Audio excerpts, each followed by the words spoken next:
All right, everybody, welcome back here to our final stop here in this Megadeth album review series before the big ranking.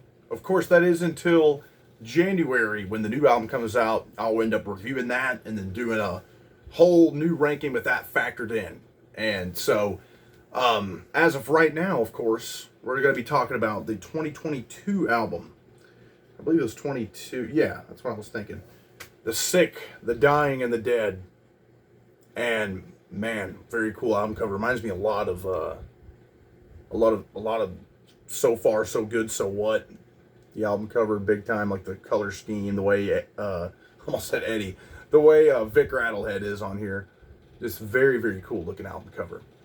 And this is actually the first album to have to post throat cancer, I believe, for Dave Mustaine. And you know, you can kind of hear it in there. I'm trying to flip through here real quick to see. I'm trying to remember who also replaced David Ellefson on bass. Yeah, Dirk Verburen.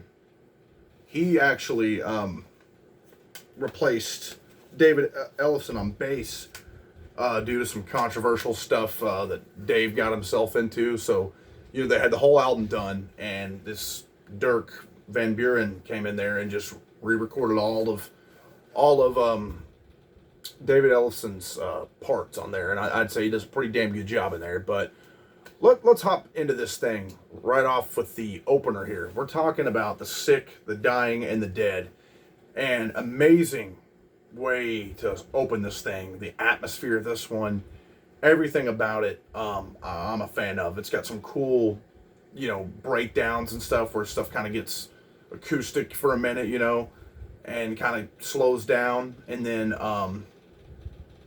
you know, it's again, it just really sets the tone for this, and it kind of sets that atmosphere for this album. So I think the title track's great. And again, to talk about, you know, the post throat cancer Dave, you know, you think that about ruin somebody, but it almost, you know, gives this album a bit of a gruffness to it.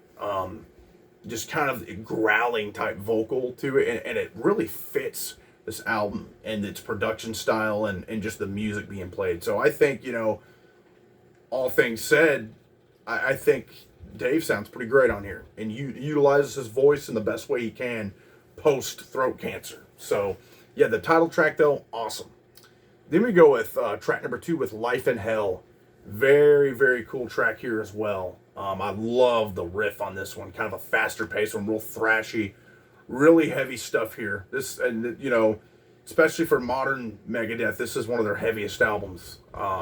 Just big time heaviness going on here, and the speed is definitely felt here on Life in Hell. Now, I mean, I would say this one's up there as one of my favorites. I wouldn't give it like top 2 or top 3 even, but I mean, it's just right creeping around there. Really, really good track here.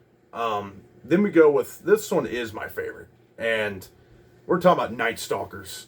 This track is so badass. It has that sense of urgency, that chaotic feel in the riff of just go, go, go. You got these blast beat drums going from Lomenzo, and man, just such a heavy, heavy track. I'd even go as far to say one of the heaviest tracks they've done, as far as just, you know, the noise going on, the speed, just the viciousness of this one. I love Night Stalkers. I remember when this one dropped as a single, and I looked at it and said featuring Ice-T. I'm like, oh god, you know, I'm getting flashbacks from Black Sabbath Forbidden, right? But you know, he's in this little interlude part, just does a spoken word like he's flying in a helicopter or something. Doesn't really cause any problems. So, you know, and on top of this, I love, you know, talking about that bass work. There's a sick bass breakdown on this one that I absolutely love before things kick right back into this speedy, chaotic track. Then we go with my second favorite, easily. We're talking about Dogs of Chernobyl. And this one kind of has this acoustic opening that kind of adds this creepiness to it, you know, this post-apocalyptic kind of feel to it. And a hooky chorus here. I really like this chorus on this one. And where stuff really picks up for me is like the end, when stuff just starts pounding away like a freaking tribal beat, just bam, bam, bam, bam, bam, just going. And then Dave is just, you know, rattling off lyrics and that growly kind of voice he's got going on this one, and it's just heavy as all get out. One of the heaviest moments on this album, no doubt about it. So Dogs of Chernobyl, easily my second favorite. Sometimes it almost wants to creep up to my favorite. Love this song.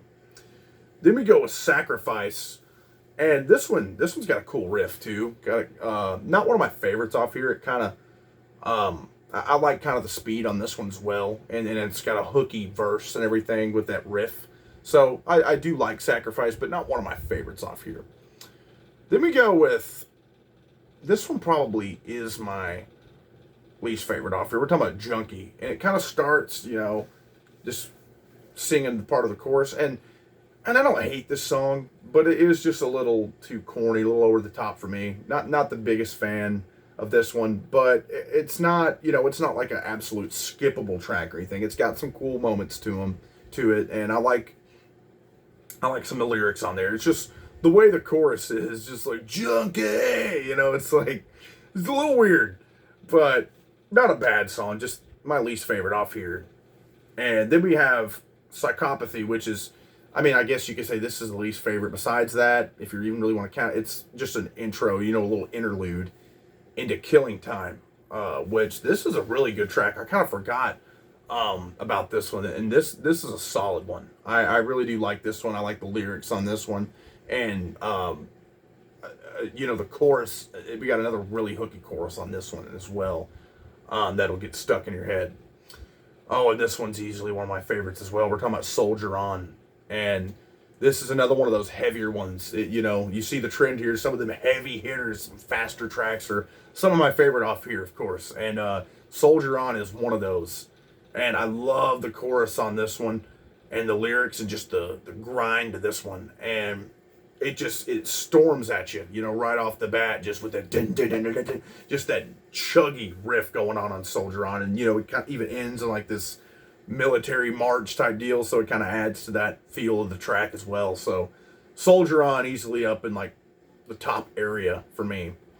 Then we go with C'est la Butante, and it's a solid one. Doesn't rank too high up for me as far as my favorites go, but I do like it.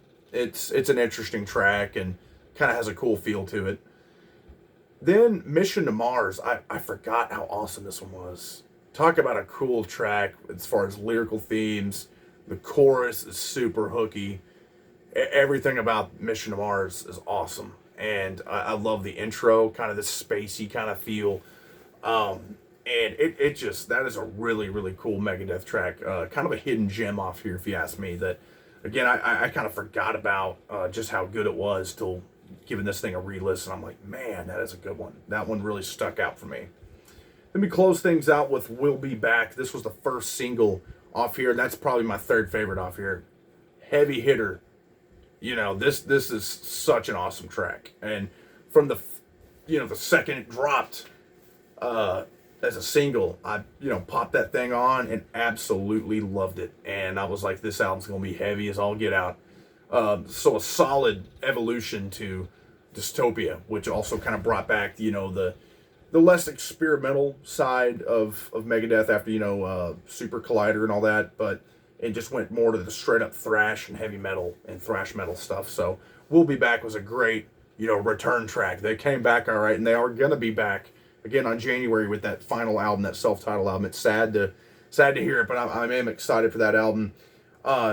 But about this album, this is an awesome one. The Sick, the Dying, and the Dead. I feel like this one is only gonna gain more love as the years go by. I know I loved it immediately. I got it the day it came out, and just blasted this thing for a long time, and just a very awesome. Again, one of the heavier Megadeth albums, if you ask me. Even if you look at all their catalog, it's heavy as all get out, in a lot of moments on here. And just again, the production style.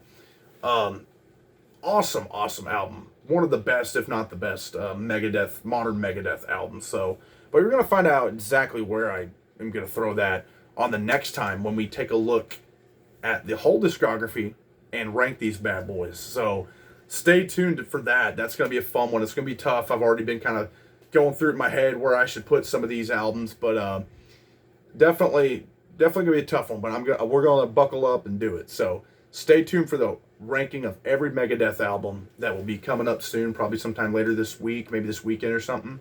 That's going to be a fun one. So like, subscribe, comments. Let me know what you think about this album.